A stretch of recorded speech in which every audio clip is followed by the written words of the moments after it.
Assalamualaikum warahmatullahi wabarakatuh.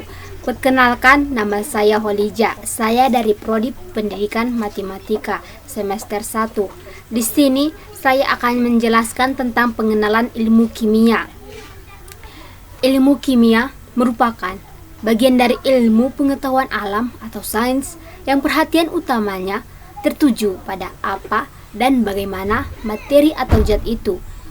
Ilmu kimia tidak dapat dipandang sebagai pusat ilmu pengetahuan, sebab ilmu kimia merupakan bagian dari ilmu pengetahuan atau sains yang bersinggungan dengan biologi dan fisika, dan bahkan dengan ilmu geografi fisik. Perubahan atau reaksi-reaksi yang terjadi pada makhluk hidup, misalnya bagaimana suatu makanan dapat berubah menjadi lemak dan daging di dalam tubuh, serta bagaimana sebenarnya suatu obat bekerja, yang merupakan bagian ilmu kimia yang bersinggungan dengan ilmu biologi. Bagaimana suatu logam dapat di dalam air keras, bagaimana suatu bahan dapat menghantarkan listrik adalah bagian ilmu kimia yang bersinggungan dengan ilmu fisika. Apa saja bahan-bahan penyusun bumi, bintang, dan bulan, serta bagaimana hal tersebut dapat terjadi merupakan bagian ilmu kimia yang bersinggungan dengan ilmu geografi. Ruang lingkup ilmu kimia. Ilmu kimia ialah ilmu yang mempelajari segala sesuatu tentang materi, meliputi susunan, struktur, sifat dan perubahannya, serta energi yang mempelajari perubahan tersebut. Materi ialah sesuatu yang menempati ruang dan memiliki massa. Struktur materi adalah gambaran tentang bagaimana atom-atom saling terikat yang menentukan sifat materi. Contohnya yaitu intan dan grafit. Unsurnya sama, yaitu karbon. Tetapi strukturnya berbeda sehingga sifatnya berbeda. Yaitu peranan ilmu kimia dalam kehidupan dan iptek. Perkembangan ilmu kimia diawali sejak zaman alkimia, yaitu pada abad ke-5. Berawal di Alexandria, Mesir, dan berkembang ke Cina. Pada saat itu, para ahli kimia berusaha mengubah batu menjadi emas. Perkembangan ilmu kimia di Cina menghasilkan bubuk mesiu yang berguna sampai sekarang sebagai alat perang dan kembang api. Dari Alexandria, Mesir, alkimia berkembang di Eropa, dan di Eropa inilah alkimia berkembang dengan pesat menjadi ilmu kimia modern. Kimia modern berkembang dengan cepat karena didorong oleh adanya perkembangan ilmu lain, juga menyebabkan ilmu lain tersebut dapat terbantu berkat penemuan-penemuan oleh ahli kimia. Misalnya kristal cair yang ditemukan para ahli kimia dimanfaatkan oleh ahli fisika untuk membuat layar kalkulator dan layar komputer yang dikenal dengan LCD. Penemuan tentang mekanisme perubahan zat membawa para ahli biologi mengembangkan biologi molekuler yang diterapkan dalam rekayasa genetika. Manfaat ilmu kimia. Yang pertama yaitu pemahaman yang baik tentang alam sekitar dan berbagai proses yang berlangsung di dalamnya. Yang kedua itu mengubah bahan alam menjadi produk yang lebih berguna untuk memenuhi kebutuhan manusia. Yang ketiga itu dapat memecahkan masalah secara sistematis. Selanjutnya yaitu kedudukan ilmu kimia di antara ilmu lainnya. Yang pertama itu bidang kedokteran.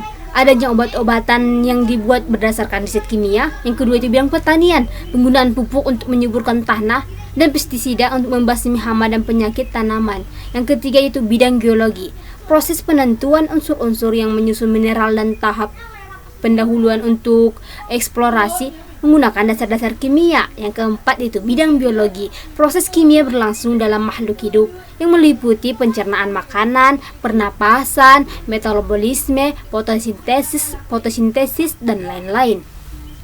Yang kelima yaitu bidang hukum, pemeriksaan terhadap peralatan bukti kriminalitas atau kriminologi, seperti rambut, darah dapat diperiksa struktur DNA-nya. Yang keenam itu bidang mesin, mempelajari sifat dan komposisi logam yang baik untuk pembuatan mesin, yaitu mempelajari sifat dan komposisi bahan bakar dan minyak pelumas mesin. Ketujuh yaitu bidang teknik sipil, penggunaan semen, kayu, cat, paku, besi, peralon dan sebagainya melalui riset yang berdasarkan ilmu kimia. Yang selanjutnya yaitu perkembangan ilmu kimia. Pada tahun 3500 Masehi, peradaban Mesir kuno telah melakukan pengawetan mayat, pembuatan anggur, dan pengolahan beberapa logam seperti tembaga dan timah. Yang ke abad keempat, filsuf Yunani Demokritus dan Aristoteles mencoba memahami hakikat materi. Menurut Demokritus,